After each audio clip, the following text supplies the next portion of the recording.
the IDF announced a daily tactical pause in fighting in Gaza to allow more humanitarian aid into the enclave. This means every day there will be a pause in military activity from 8 a.m. till 5 p.m. along the road that leads from the Kerem Shalom Crossing to the Salah al-Din road and then further north. Reports suggested that Israel Prime Minister Benjamin Netanyahu only learned of this from news reports, and he criticized the decision. An unnamed Israeli officer was quoted in reports saying, when Prime Minister Netanyahu learned of the 11-hour humanitarian pause, he turned to his military secretary and made it clear that it was unacceptable to him.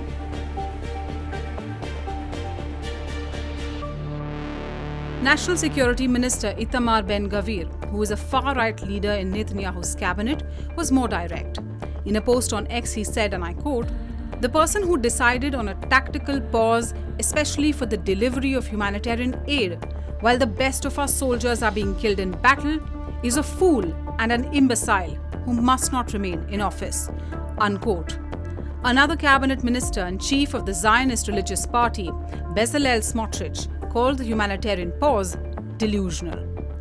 He said, "The problem is that the IDF's general staff is completely disconnected from the existence of the forces in the field. That such a message was issued on a day when we are burying 11 of our best warriors. It focuses all day on creating international legitimacy instead of leaving that to the political echelon, instead of centering its attention on winning the war." Unquote. The military has clarified that it doesn't mean a halt to the fighting in Rafah, where Israel lost 8 soldiers on June 15.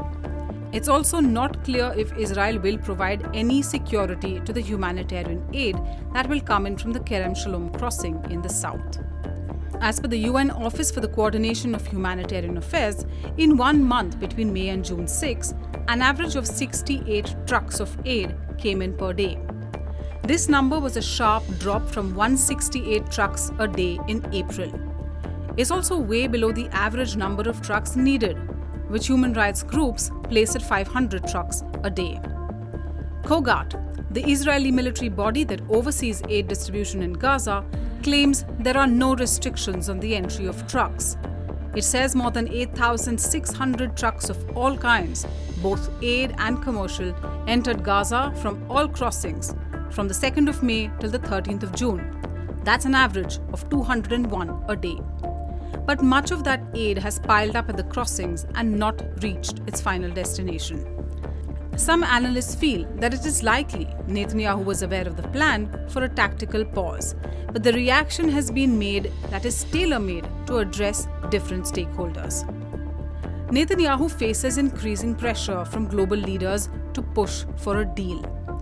A large number of civilians killed in the fighting in Gaza also found a mention in President Biden's Eid al-Adha message.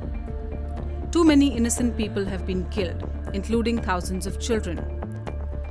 The statement goes on to say, "I strongly believe that the 3-phase ceasefire proposal Israel has made to Hamas and endorsed by the UN Security Council is the best way to end the violence in Gaza and ultimately end the war."